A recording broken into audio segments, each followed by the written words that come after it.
السلام عليكم ورحمة الله تعالى وبركاته. صلوا على رسول الله عليه الصلاة والسلام. مرحبا بالجميع بمن انضم إلينا الجديد والقديم منهم. أعزائي أحبابي الكرام، أهلا وسهلا بكم، أهلا بالجميع معنا في هذه القناة المتواضعة. نتمنى أن تنال إعجابكم ورضاكم يا رب.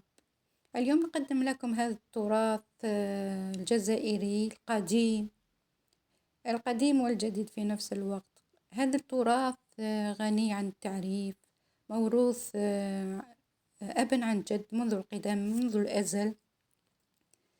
جميل، فني إبداعي، يعني معمول للتزيين.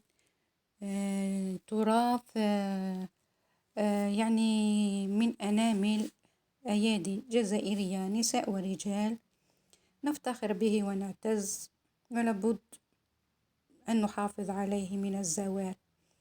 يعني نترككم مع هذا الفيديو القصير. نتمنى أن ينال إعجابكم إخواني أخواتي الكرام. مرة أخرى مرحبا بالجميع معنا في هذه القناة المتواضعة.